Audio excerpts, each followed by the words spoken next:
3개월 만에 요한복음 강해 다시 시작하겠습니다. 자, 오늘 본문에서 주님이 너희는 너희 아비가 행한 일을 하는도다 라고 하실 때 너희란 지금까지 계속해서 주님과 논쟁을 벌인 이 유대인들입니다. 주님께서는 이들에게 너희는 죄의 속박에서 자유할 필요가 있다. 즉 너희가 죄의 속박 아래 있다 라고 말씀하셨습니다. 그러나 유대인들은 33절이었죠. 우리가 아브라함 자손인데 우리는 이미 아브라함 자손이기 때문에 자유하다. 그런데 왜 너는 우리가 죄의 속박 아래 있다라고 얘기를 하느냐 라며 이 주님의 말씀을 인정하지 않는 거죠. 주님이 그들을 향한 진단을 받아들이지 않는 것입니다. 유대인들은 혈통적으로 아브라함의 자손이면 된다라고 하는 성경과는 전혀 무관한 이 전통에 매여서 자신들을 진단하고 있다는 것입니다. 지금의 사람들도 이런 식이죠.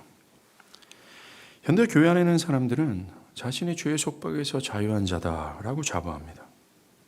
오늘 본문의 유대인들처럼 이 죄의 속박에서 자유했다면 그 자유가 주는 어떤 열매가 있단 말입니다. 성경에서 말하는 자유가 어떤 자유입니까? 우리는 이미 이것을 들었죠. 다시 한번 상기해 보십시오. 주님을 믿을 때 우리가 얻는 자유가 뭡니까? 이 자유란 하나님을 사랑하거나 따라가지 못할 정도로 죄의 속박 안에 매여 있었어요. 그러나 그리스도를 믿는 믿음으로 우리는 속박에서 자유케 되어 하나님을 고난 가운데도 기꺼이 즐거워하는 마음으로 따르고 순종하고자 하는, 즉 하나님을 열망하고 하나님께 순종하고자 하는 자유, 이것을 얘기하는 것 아닙니까? 현대인들은 오늘 본문의 유대인들처럼 이 죄의 속박에서 벗어나 자유가 주는 이 능동적인 헌신과 순종이 없는데 자기를 자유한 자다라고 해서 평가를 하죠. 문제는 이들이 주님의 진리로 자신을 진단하는 것이 아니라는 것에 있어요. 이들은 유대인들처럼 표면적으로 자신을 그냥 진단할 뿐입니다. 어느 정도 교회 안에 머물러 있었어요. 교회 안에서 자라면서 교회 정서를 담고 있습니다. 그리고 최소한의 신앙적 행위가 있다는 것을 근거로 해서 자신이 자유자다, 나는 구원받은 자다 라고 주장을 합니다. 자신이 기독교 교리를 알고 그 교리를 고백했다라는 근거로 자신을 그렇게 평가하는 겁니다. 심지어는 내가 대충 교회를 다니고 도덕적인 특별한 추문을 일으키지 않았단 말입니다. 그래서 자기는 별로 문제가 없다라고까지도 생각을 하는 거죠. 어떤 참된 회개와 돌이킴이 없어요. 주님이 진리로 너희가 자유케 될 것이다 라고 하는 이 자유와 이 자유 안에 뒤따를 마땅한 열매가 있지 않습니까? 이게 없는데 그럼에도 불구하고 자기를 조금 더 의심하지 않아요. 진리가 고를 삼아서 자기를 평가하고 진단하지 않는다는 것입니다. 유대인들이 혈통적으로 아브라함의 자손이면 문제가 없다라고 생각하는 것처럼 교회 안에 있는 사람들은 자신들이 가지고 있는 종교적 견해 안에서 자기를 진단한다는 겁니다. 문제는 바로 이거예요. 그런 자신의 견해 속에서 자기를 진단하다 보니까 주님의 진단서를 받아들이지 않는다는 것입니다. 벗어날 수 없는 저주의 속박 아래 있는데 자신들은 구원자가 필요 없다라고 여기는 거예요. 이미 우리는 아브라함의 혈통적 자손인데 그래서 우리는 자유하고 있는데 너는 왜 나를 죄의 속박 아래 있다고 얘기하면 자유가 필요하다고 얘기하냐. 현대인들도 이런 식이라는 거예요. 나는 이미 죄의 속박에서 자유한 구원을 받은 자인데 왜 너는 내가 구원이 필요한 자라고 생각을 하느냐. 이런 태도를 갖는 이상 그들은 정말 진정으로 내가 구원자가 필요한 죄인이라고 느낄 수가 없어요. 거짓 믿음의 소유자들은 항상 이런 식이었다는 겁니다. 진리가 자신의 상태에 문제를 제기해도 수용하지 않아요. 주님은 이들에게 37절에서죠. 지난 시간 나도 너희가 아브라함의 자손인 줄을 안다. 주님도 그들이 혈통적으로 아브라함의 자손이라는 걸 인정했어요. 그러나 뒤에 이어지는 말씀의 주의를 집중해야 됩니다. 33절 뒷부분에 그러나 내 말이 너희 안에 있을 곳이 없기 때문에 너희가 나를 죽이려 한다. 그렇습니다. 주님은 그들이 중요하게 생각하는 혈통적으로 아브라함의 자손이면 된다. 이것이 결코 그들이 하나님의 백성인가 아닌가를 가늠하는 척도가 될 수 없음을 얘기해 주고 있어요. 사실 이것은 신구약 전체가 말하는 매우 중요한 진리입니다. 신구약 성경은 어디서나 혈통적으로 아브라함의 자손이면 된다. 그것이 구원의 척도다. 라고 말한 적이 없습니다. 참된 하나님의 백성은 혈통적이거나 표면적인 행동이나 고백으로 결정되는 것이 아니라 마음의 변화가 우선이라는 거예요. 마음의 새로운 성향과 의지를 가져야 된다는 겁니다. 에스겔 선지자가 말하는 것처럼 진리를 향한 적개심이 성령으로 인해서 산산이 부서지고 성령이 함께 하심으로 말미암아 진리를 따라 신앙하고 살고자 하는 열망과 능력과 의지가 있어야 하는 거예요. 그래서 오늘 그러나 내 말이 너희 안에 있을 곳이 없으므로, 즉 반대가 뭡니까? 주님의 말이 그들 안에 머물러 있어야 되는 거예요. 즉 어떤 고난과 희생을 무릅쓰면서까지 진리를 따라 신앙하고자 하는 태도가 있어야 되는 것입니다. 신구약 성경 모두는 이런 자가 아브라함의 자손이다, 이런 자가 하나님께 속해 있는 자다라고 얘기를 하죠. 그러나 거짓 고백자들은 이런 성경의 판단이 중요하지 않습니다. 그 당시 사람들의 판단의 기준에 따라 자기를 판단해요. 유대인들이 그런 것처럼 말입니다. 지금 오늘날 현대 기독교의 대세의 흐름에 따라 자기를 판단하는 거죠. 유대인들처럼 말입니다. 오늘 주님은 이런 자들을 향해서 44절에 너희는 너희 아비가 행한 일들을 하는도다 라고 하며 정죄하십니다.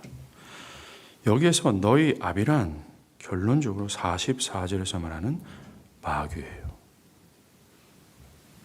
앞에서 언급했던 표면적으로 종교의 범죄 아래 있어요. 종교적인 행위를 합니다. 종교적인 어느 정도의 어떤 견해를 가졌어요. 교리를 알고 교리를 고백하고 있다 해도 그들의 실상이 마귀에 속해 있다, 마귀의 자녀일 수 있음을 주님은 경고하시는 거예요.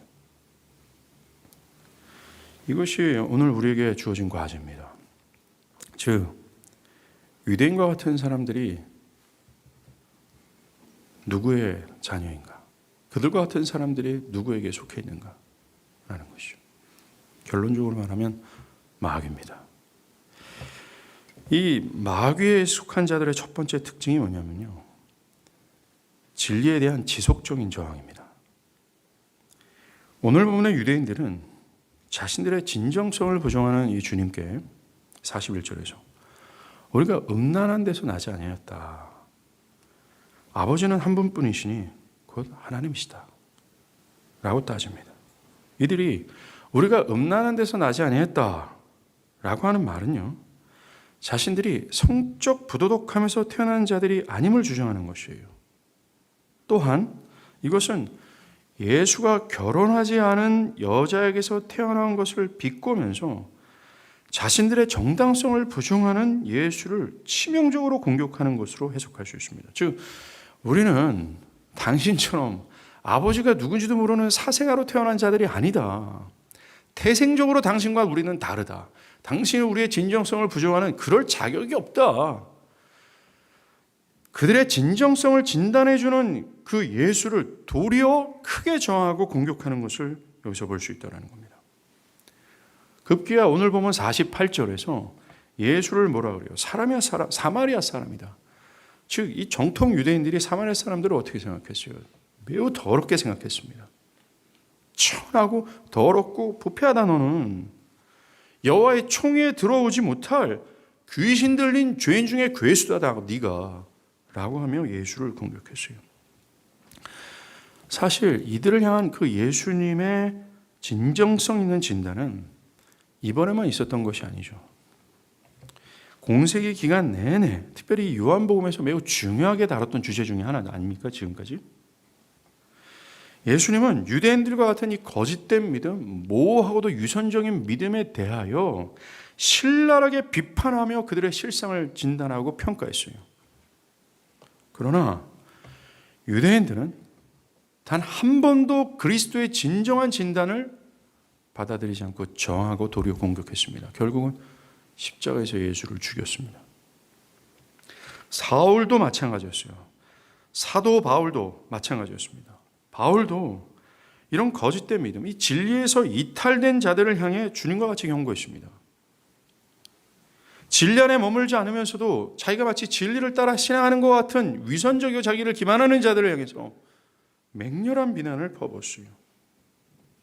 그러나 그것을 들은 유선자들은 오늘 유대인들처럼 도리어 바울을 거칠게 공격했습니다. 단순한 욕설을 넘어서 조직을 편성해서 그를 암살하려는 계획을 세웠고 그것을 실천했어요. 구약에서도 타락한 이스라엘도 이런 식이었습니다. 에레미야를 비롯한 하나님의 선지자들이 그들의 신앙의 실상을 폭로하고 진단했어요. 그럼에도 불구하고 단 한 사람도 그 진단을 수용하지 않았습니다. 도리어 거칠게 저항했고 도리어 자신들을 진정성 있게 진단했던 선지자들을 옥에 가두고 목 베이는 등 핍박했습니다. 이게 마귀에게 속한 자들의 특징입니다. 정말로 하나님의 진리를 안 들어먹어요. 진리를 저항합니다. 주님께서도 내 말이 너희 안에 있어야 한다고 하셨지만 이들은 주님의 말이 그들 안에 어떤 작용도 하지 않습니다. 주님의 말씀이 그들 안에 어떤 영향력을 끼치지 못해요. 이것은 진리의 능력이 부족해서가 아니라 그들이 진리를 거절함으로 그 진리가 그들을 변화시키지 못한 것을 의미합니다. 누가 마귀에 속해 있는가? 첫 번째 특징은 그들이 주님의 말씀에 어떤 반응과 태도를 보이는가로 결정되어지는 겁니다. 주의해서 볼 것은 여러분들 하나님께 속하지 않더라도요. 이 교리적 고백이 틀리지 않을 수 있다는 것입니다. 정확한 교리를 고백할 수 있고 정확한 교리적 지식을 가질 수 있다는 거예요. 오늘 본문의 유대인들은요. 아버지는 한 분뿐이시니 곧 하나님이시다 라고 하는 이 유일신 사상은 틀린 게 아닙니다. 우리가 잘 아는 것처럼 그가 그리스도인인가 아닌가를 가늠하는 이 척도는 그가 기독교의 교리를 알고 고백하는 것으로 가늠해지지 않는다는 걸 여기서도 볼 수 있어요. 그가 기독교 교리를 알고 그것을 고백한다 할지라도 그가 하나님께 속하지 않을 수 있음을 우리는 여기서 봅니다. 그가 누구에게 속했냐 하는 척도는 그가 이 하나님의 말씀에 대해 어떤 반응과 태도를 보이는가라는 거예요. 하나님의 말씀 앞에서 이 유대인들처럼 교만하고 만방자한 태도를 보이는가? 자신의 진정성 있는 진단을 하고 있음에도 불구하고 그것을 수용하지 않고 도리어 저항하고 있는가? 또 똑같은 소리 하냐? 라고 그를 조롱하는가? 그것으로 판가름되어진다는 것입니다.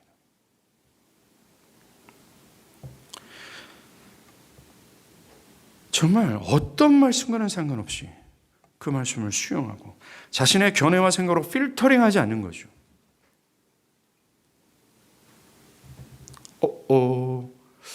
목사님, 저희 생각과 그 말씀의 성은 좀 틀린 것 같습니다. 자신의 견해와 생각으로 필터링하지 않고 자기를 부정하는 상태 속에서 실제적으로 그 말씀을 기꺼이 순종하는가? 그렇지 않고 끊임없이 저항하는가에 따라 그가 누구에게 속한 자인지를 증명해낼 수 있다는 것입니다. 오늘 말씀은 이런 식으로 진행할 겁니다. 과연 여러분들이 누구에게 속했는지를 한번 보십시오. 두 번째, 마귀에 속한 자들의 특징은 주님을 환대하지 않는다는 것입니다. 환대하다, 기꺼이 수용하고 열렬히 그를 사모하면서 받아들이는 거죠. 근데 마귀에 속한 자들은 그렇지 않다라는 겁니다. 42절에 주님은 하나님이 너희 아버지였으면 너희가 나를 사랑하였으리니 이는 내가 아버지께로부터 나왔습니다. 나는 스스로 한 것이 아니요 아버지께서 나를 보내신 것이라. 앞 시간에서는 그들의 행실이 아브라함과 같다면 너희들은 아브라함의 자손이라고 판결했지만 여기서는요. 그 판결 기준이 예수를 사랑하는가로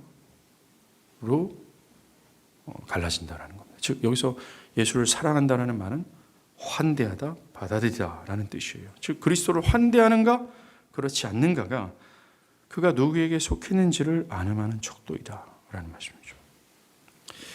예수님은 그들이 예수님을 마땅히 사랑해야 되는데 안 했잖아요. 그들에게 예수를 마땅히 사랑해야 될 이유를 설명하십니다. 40이죠. 내가 하나님으로부터 나와서 왔고 보냄을 받았기 때문이다라는 겁니다.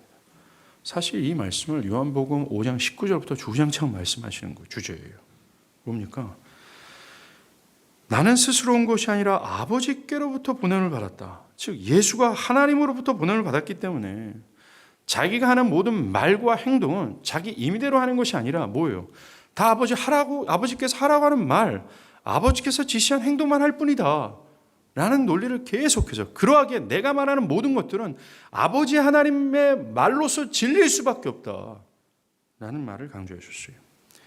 예수가 행하는 것이 곧 아버지 하나님이 행하시는 것, 예수가 증언하는 것이 곧 하나님의 증언이라는 말씀을 하시는 거죠. 요한복음 12장에서도 내가 내 자의로 말하는 것이 아니오 나를 보내신 아버지께서 내가 말할 것과 이룰 것을 친히 명령해 주셨다. 나는 그것을 따를 뿐이다. 그러하기에 만약 이 유대인들이 아버지 하나님을 알았다면 예수를 알아봤어야 당연한 거예요. 아버지 하나님의 뜻을 진정으로 알았다면 예수가 말하는 이 뜻을 뜻 안에서 하나님의 뜻을 발견할 수 있어야 되는 겁니다. 예수의 행동을 통해서 아버지를 알았다면 그 예수의 행동을 통해서 아버지의 행동을 발견하고, 저 예수가 이제까지 하나님 아버지께서 약속하신 구원자 그리스도구나 라고 그것을 깨닫고, 저 존재가 우리를 구원할 유일무이한 구원자구나 라고 생각하며 열렬히 그를 끼안았어야 되는 거예요. 그런데 그들은 예수를 사랑하지 않습니다. 우리가 읽은 오늘 본문 45절 46절에서도 내가 진리를 말함으로 너희가 나를 믿지 아니하도다 라고 말하지 않습니까? 예수를 환대하지 않았어요. 고로 그들은 하나님 아버지를 진짜 모르는 것이고 하나님 아버지를 사랑하지 않는 존재라는 겁니다. 이것이 그들이 하나님께 속한 것이 아니라 마귀에게 속한 것의 증명입니다.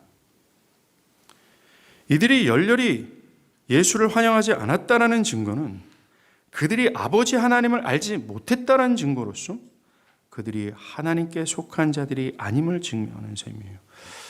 목사님 어떻게 예수를 환대하지 않는다고 해서 그들 다 사로잡아가지고 마귀에게 속한 자다라고 말할 수 있습니까? 라고 질문할 수 있습니다. 그것은 성경이 인류를 딱 두 부류로만 분류하기 때문에 그래요. 하나님의 백성과 그렇지 않은 자, 거듭난 자와 거듭나지 않은 자, 경건한 계열과 불경건한 계열 등등 오직 두 부류입니다. 하나님께 속하지 않았다면 반대편에 속해 있는, 즉 마귀에게 속한 자라는 사실이 성경의 주장이에요. 사도 바울도 에베소 2장 1절에서 3절까지 보편적인 모든 상토가 본질상 진노의 자녀, 즉 마귀의 자녀라고 말하지 않습니까? 주님께서도 요한복음 10장 3절에서 양은 목자의 음성을 듣는다, 즉 목자 되신 주님의 양이라면 그 목자의 음성을 알아듣고 그것에 순종하여 따른다는 거예요. 그런데 오늘 본문의 유대인들은 그리스도의 말을 알아듣질 못할 뿐만 아니라 그걸 따르지 않고 있어요. 이것이 그들의 목자가 그리스도가 아니라는 것을 증명하는 겁니다. 결국 그들은 마귀에게 속한 자가 되는 것이죠. 만약 이들이 하나님께 속한 자들이었다면 아브라함과 같은 믿음을 보였어야 돼요. 바랄 수 없는 중에 바랬던 아브라함 믿음 말입니다. 자신이 정말 죽을 죄인임을 깨닫고 자신은 도저히 구원을 바랄 수 없는 입장이라는 사실의 큰 슬픔과 두려움 속에서 하나님이 약속하신 구원자 예수를 자신의 온 마음과 뜻과 정성을 다하여 부여잡고자 하는 그 아브라함과 같은 믿음이 있어야 되는 것입니다. 그를 온 마음 다해 끌어안고자 하고 그를 환대하고자 하는 마음이 있어야 되는 거죠. 자신의 현재나 미래를 봐도 자신은 도저히 하나님께서 원하시는 삶을 살아낼 수 없는 타락하고 부패한 존재임을 절절히 깨닫고,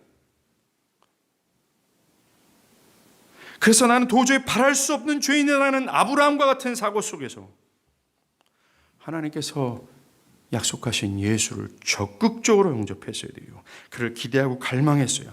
마치 물이 없는 이 정말 깡마른 사막에서 물을 만난 나그네처럼 예수를 열렬히 끼어 안았어야 되는 것이 맞습니다.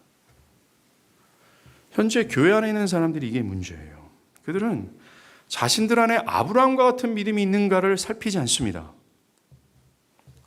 그냥 교회에 있어 아브라함과 같은 믿음이 없다면 그들은 하나님께 속한 자라고 스스로를 생각하는 거예요. 이게 사실 현대 교회 안에 있는 사람들의 가장 심각한 문제거든요. 아브라함과 같은 믿음을 보인 사람들이 많지 않다는 것입니다. 지옥의 형벌 앞에서 그리스도를 유일한 구원자로 발견하지 못한 것이 문제라는 거예요. 자신이 구원자가 필요한 정말 하나님의 형벌에 직면한 그런 처참하고 부패하고 죽어마땅한 죄인이라는 사실을 사실 그걸 깨닫지 못하면 어찌 구원자를 찾겠어요. 내가 목마름이 없는데 물을 왜 찾겠어요? 배고프지 않은데 왜 떡을 찾겠습니까? 내가 구원자가 필요한 정말 망할 죄인이라는 사실을 절절히 깨닫지 못하는데 왜 그리스도를 향해서 믿음을 보이겠어요? 왜 그리스도를 향해서 손을 뻗겠어요? 오늘날 사람들은 내가 교회에서 태어나고 유아세를 받고 교회 안에서 대충 자라났으면 내가 하나님에 속한 자다라고 생각합니다. 누가 그런 소리를 성경에서 합니까? 성경을 눈 씻고 찾아봐도 그렇지 않아요. 아브라함과 같은 믿음을 보여야 된다라는 얘기를 합니다. 오늘 유대인들도요 똑같은 생각을 했어요. 나는 혈통적으로 아브라함 자손에서 태어났고 유대교는 종교적 행위 안에서 자라났단 말입니다. 근데 주님은 얘기해요. 너희들이 그런다 할지라도 너희가 나를 환대하지 않잖아. 너네들이 지옥의 끝자락이 있다는 사실을 모르고 하나님이 약속하신 유일무이한 구원자에 대해서 열렬히 끼안고자 않잖아. 여러분 그 혈병 여자 여러분들 아시잖아요. 혈루증을 앓고 있는 이 여자가 자신이 살고자 뭐 했어요? 여러분 혈루증이라는 이 병이 대중들 앞에 들통이 나면요 맞아 죽을 병입니다. 하나님 이 유대교에서는 저주받은 이 병이에요. 그 여자는 죽음을 각오한 거예요. 한 가지입니다. 저 예수의 옷자락만 잡으면 내가 날 수 있다라는 겁니다. 내가 혈루증년이라는 사실을 깨닫지 못하는데 어찌 예수의 옷자락을 잡겠어요?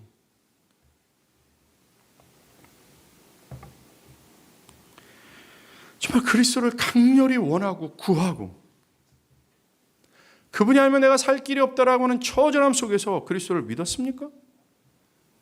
그렇지 않으면 주님은 우리에게도 얘기하는 겁니다. 너희가 나를 환대하지 않잖냐.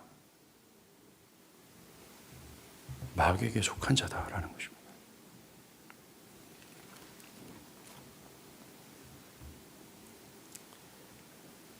정말로 자신이 구원을 기대할 수 없는 자다. 뭔가 바랄 수 없는 자구나. 하지만 아브라함처럼 바라는 거죠. 뭡니까? 예수를 믿는 자를 의롭게 여기신다는 하나님의 약속이에요. 그 약속을 붙드는 자들은 어제도 붙들었고 지금 현재도 붙들고 있습니다. 그럼 내일도 붙들어요. Everyday 붙듭니다. Everyday 자기는 바랄 수 없는 존재라는 사실을 깨닫고 있기 때문에 그래요. 사랑하는 여러분, 마귀에게 속한 자는 정말 너저분하게 있어요.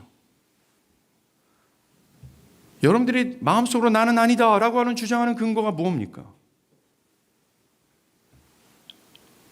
이 유대인들과 똑같은 근거를 가지고 주장하는 것 아닙니까? 세 번째, 하나님께 속하지 않은 자들의 특징은요, 예수의 말씀을 이해하지 못해요. 엄밀히 말해서는 예수의 말씀을 깨달을 능력이 없다는 것입니다. 43절에 유대인들을 향해 어찌하여 내 말을 깨닫지 못하느냐. 내 말을 들을 줄 알지 못합니다. 여기서 내 말을 들을 줄 알지 못합니다 라는 말은요, 말을 들어먹지 못한다, 즉 순종하지 못한다라는 뜻입니다. 즉 마귀에게 속한 자들은 주님의 말씀을 이해하지 못할 뿐만 아니라 그것을 순종할 능력이 없어요. 오늘날 교회 안에 너저분하게 있는 사람들의 모습이 아닙니까? Every Sunday 주장창 들어요. 아하, 오늘 순종치 않습니다. 아하, 그 순종할 능력이 없어요. 고난이든 어떤 상황을 뛰어넘고라도 주님을 따라가고자 바울과 태도가 없어요. 그들에게 주님의 말씀은 사실 시덥지 않은 소리입니다. 사실 자신에게 별 의미가 없어요. 때로는 그 말씀은 단순히 나의 마음의 위로와 정신을 순화시키는 정도의 도구입니다. 일상생활에 도움이 되는 이야기 수준입니다. 마땅히 있어야 될 말씀으로의 개혁이 없어요. 전 인격과 전 삶을 변화시킬 정도의 영향력이 나타나지 않습니다. 그래서 어떨 때는 하나님의 말씀이 자기를 위협하는 것처럼만 느끼는 겁니다. 이게 마귀에게 속한 자들의 특징이에요. 하나님께 속한 자들은 아까도 얘기했지만 에스겔 선지자가 말하는 것처럼 진리를 향한 적개심이 성령으로 인해 제거당하는 겁니다. 그리고 하나님의 말씀을 깨달을 수 있는 능력과 하나님의 말씀에 순종할 수 있는 의지를 하나님께서 심으시는 거예요. 마음의 새로움을 받아 바울처럼 희생과 고난을 무릅쓰고까지 진리를 따라 살고 신앙하는 겁니다. 주님의 말씀을 알아먹은 사람들, 곧 하나님의 말씀에 순종하는 사람들이에요. 그러나 오늘 본문의 유대인과 같은 사람들은요, 능력이 없어요. 알아먹지 못합니다. 그 말씀이 오랫동안 간직하고 있던 이 종교적인 틀이 있단 말입니다. 이걸 못 깨요. 아무리 말씀을 들어도 이 종교적인 행위와 종교적인 견해와 종교적인 어떤 정신이 똑같아요.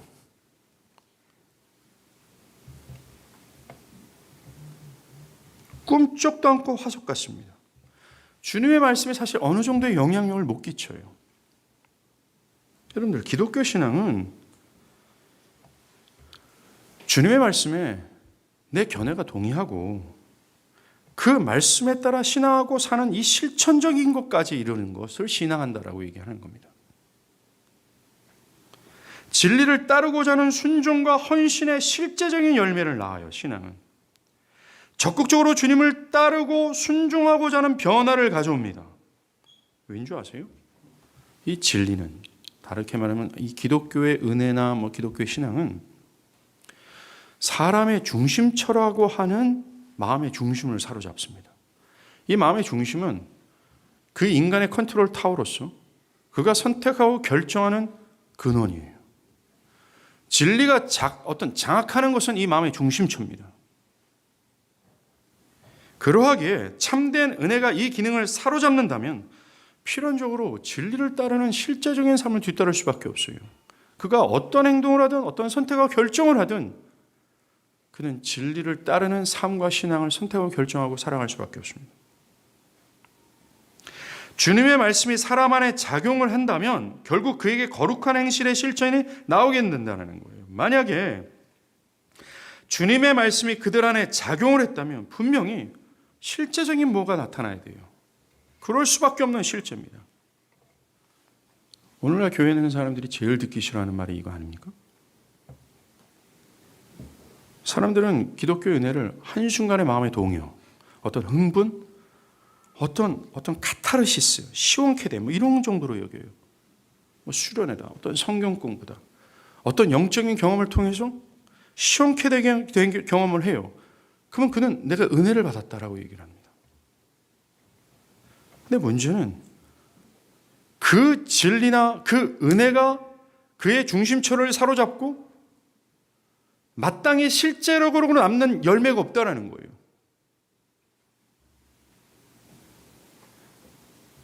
어떤 사람들은 지속성이 없어요.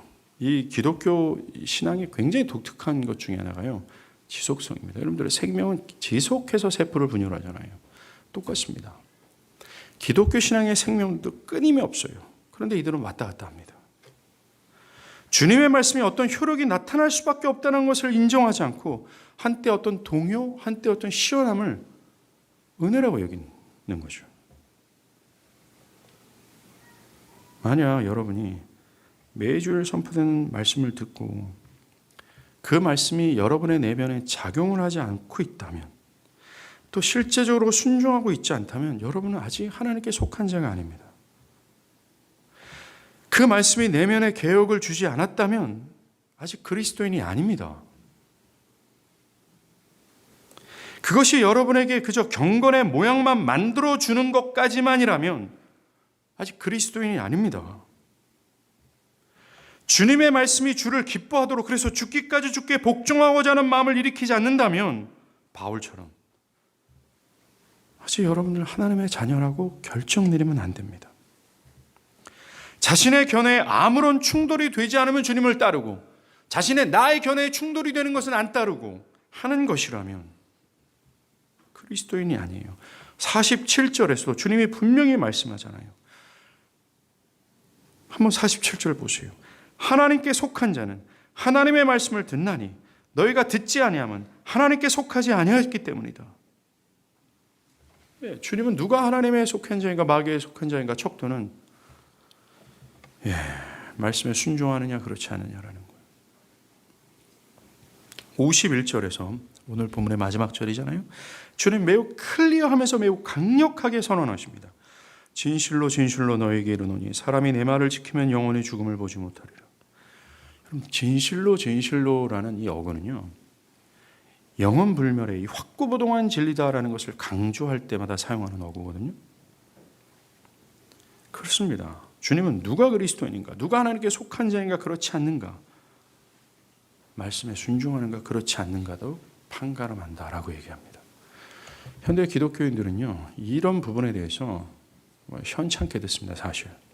왜냐하면 대부분의 사람들이 하나님의 말씀에 순종하는 것에 대해서 개념치 않기 때문에 그래요. 유념치 않기 때문에 그렇습니다.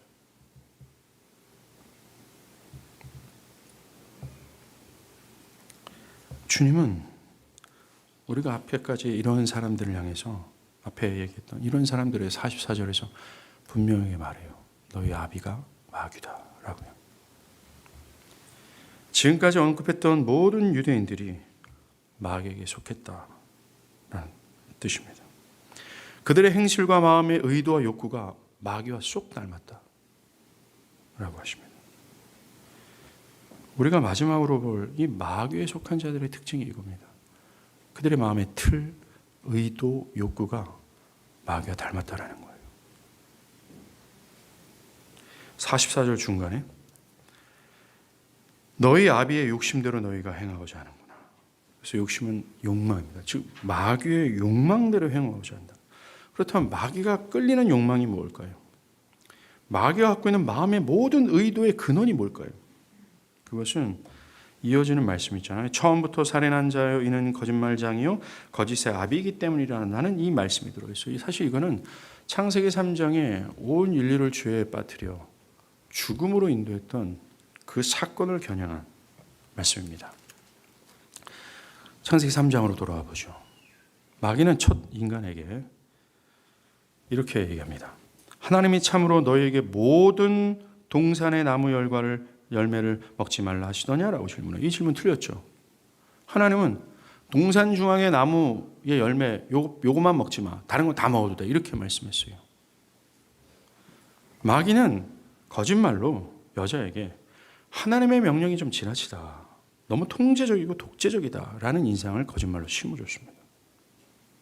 즉 자기를 부정하고 총체적으로 자기를 내려놓고 주님을 따라가라. 이 명령이었거든요. 이것이 얼마나 통제적이고 독재적이고 너무 세다라는 인상을 심어준다는 것입니다. 오늘처럼 누가 하나님께 마귀에 속한 자인가라는 말씀을 들을 때마다 사람들은 마귀의 거짓말에 속죠. 지나친 건 아닌가라는 거예요. 또 하나님은 이 과실을 먹으면 정령 죽을 거야 라고 했지만 마귀는 인간에게 너희는 결코 죽지 않을 거야 라고 거짓말합니다. 더 나아가 너희가 이걸 먹으면 하나님처럼 되고 하나님처럼 선악을 알게 될 거야. 최고의 거짓말을 한 거죠. 예수님은 오늘 본문에 이런 마귀에 대하여 그는 거짓말장이며 거짓의 압이다. 즉 거짓말장이 앞제비 가장 큰 거짓말장이다 라고 강조하신 겁니다. 최초의 인류에게 가장 큰 거짓말로 그들은 유혹했어요. 결국 로마서 5장 12절의 말씀처럼 모든 인류는 그의 거짓말로 인해 죽음에 떨어졌습니다. 매우 큰 살인자입니다. 자, 마귀는 어떤 의도로 이런 거짓말을 했을까요? 그가 하는 모든 거짓말의 의도와 어떤 방향성이 뭘까요? 그가 원했던 바가 뭘까요? 그것은 마귀도 똑같이 스스로가 하나님 되고자 했던 이 탐욕이 인간에게도 쏙 들어가기를 바랬다라는 거예요. 그가 하는 모든 이 욕망이 자기가 하나님 되고자 하는 것입니다.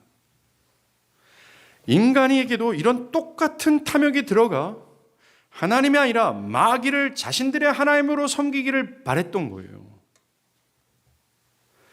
인류를 죽음으로 빠뜨린 거짓말장이는 자신도 똑같은 탐욕으로 인해 죽음에 빠졌거든요.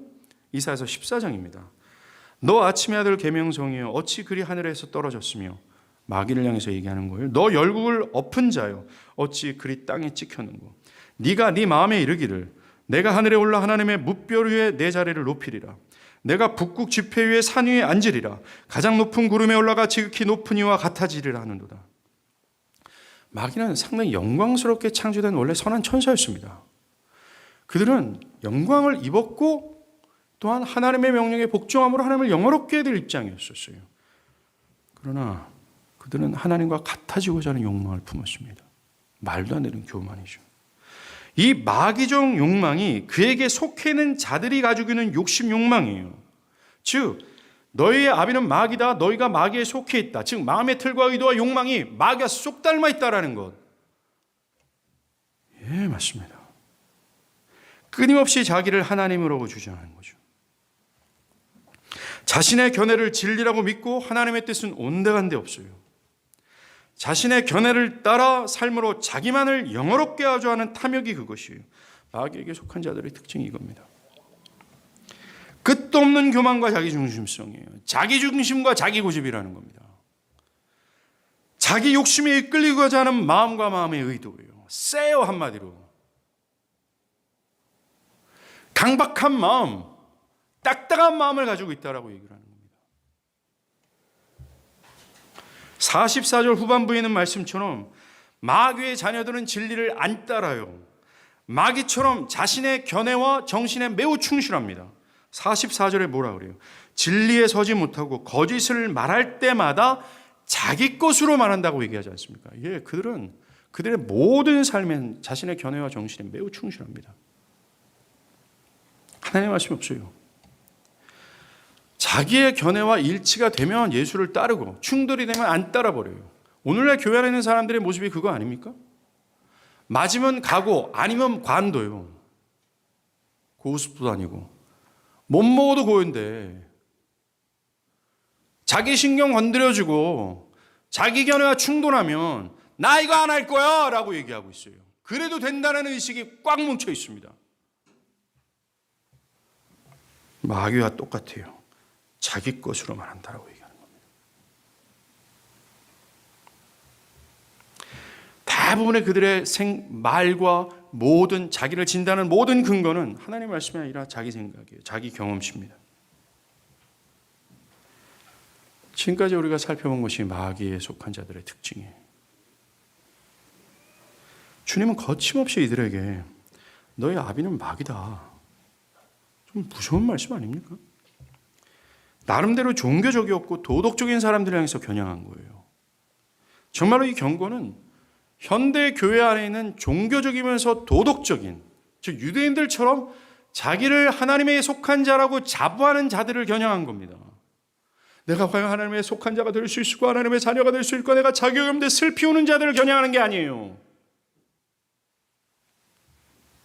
교만하고 만방자하며 마귀의 의도를 품고 있는 그런 자들을 향해 겨냥한 겁니다. 나름대로 종교적이고 도덕적인 우리들에게 너희가 마귀에 속한 자야. 주님은 여과 없이 선언해 버리셔요. 한 가지 이것만 짚고 좀 넘어갑시다. 그것은 여러분 예수님께서 공생애 내내 위선적이고 모호한 믿음, 이 거짓된 믿음을 계속해서 경고했고 그들의 진정성 있는 진단을 내리셨어요. 끊임없이 말입니다. 바울도 마찬가지였습니다. 우리는 여기서 한 가지를 알 수 있습니다. 그것은 예수님과 바울 같은 메시지가 계속돼야 된다는 거예요. 즉 거짓된 믿음을 향한 경고와 사람들의 신앙의 진정성을 도전하는 메시지는 멈추지 말아야 될 기독교 진리 중 한 부분이라는 것을 알 수 있습니다. 왜요? 역사 속에서 이 거짓된 믿음은 계속 나타나기 때문에 그렇습니다. 진리에서 벗어난 교회, 진리에서 벗어난 신앙, 교회 역사를 살펴보면 끊임없이 교회와 신앙과 신앙적 견해와 모든 태도들이 진리에서 끊임없이 벗어난 시도들을 해왔어요. 어떻게 보면 진리에서 벗어날 때의 교회 역사가 더 많았고 길었습니다. 참된 진리를 토대로 해서 교회가 성장했던 시대가 극히 적을 때였어요. 이것 때문입니다. 타락은 본래의 상태에서 벗어난 것부터 시작되잖아요. 교회와 교인들의 타락의 모든 원인도 본래라고 하는 이 진리에서 이탈될 때 비롯되어지는 겁니다. 그것이 아무리 선하고 도덕적인 모습을 갖추었다 할지라도, 그들이 하는 방법이 어떤 효과를 불러낸다 할지라도 진리에서 벗어난 주장과 행위와 사상이면 시간 속에서 그 면모가 드러나게 되어 있어요. 결국은 타락입니다.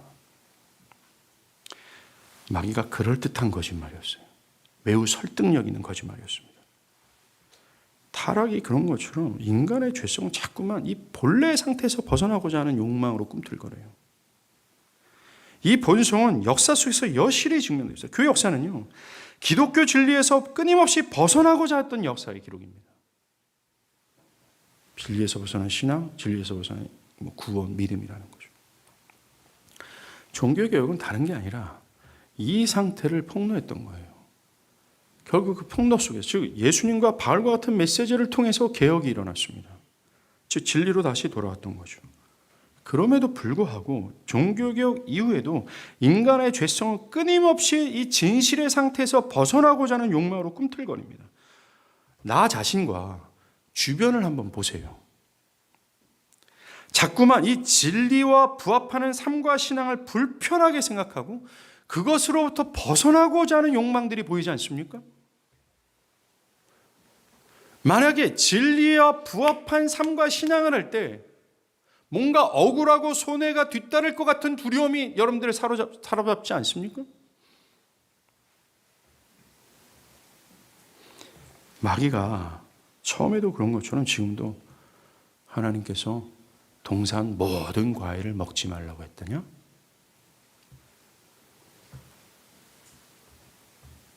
죽지 않을 거야.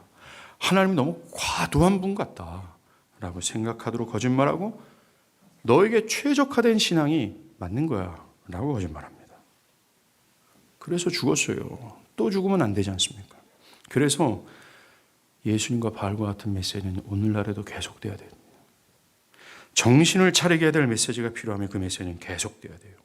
과연 내가 진리에 부합된 믿음을 가졌는가? 과연 내가 그리스도 안에 있는 자인가 그렇지 않는가? 이거를 냉엄하고 냉정하게 성찰할 수 있는 기회가 필요해요. 그래서 이 메시지가 필요한 겁니다. 끝으로 왜 주님은 이것을 거침없이 말씀하셨을까요? 그 이유는 그것이 사실이기 때문에 그렇습니다. 주님은 우리에게 겁박을 하는 것도 아니고 우리를 욕보이게 하시려고 하시는 말씀이 아니에요. 주님은 우리의 사실을 말씀하시는 겁니다. 우리가 피하고 싶어하는 사실, 우리가 인정하고 싶지 않은 사실, 그 사실을 말씀하시는 거예요.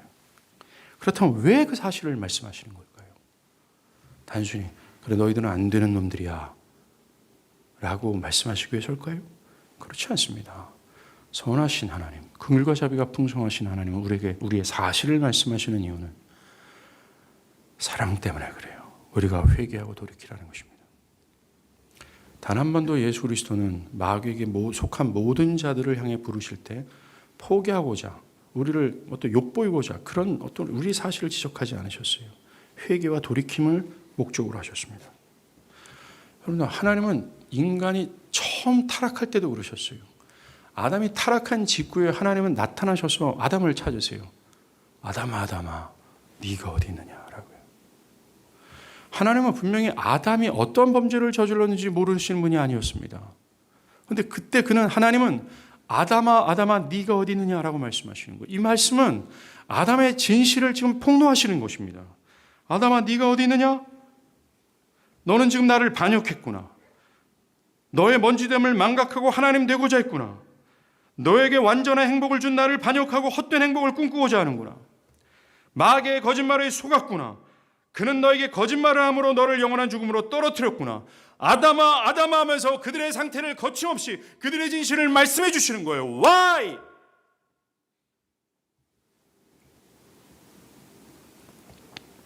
회개하고 돌아오라.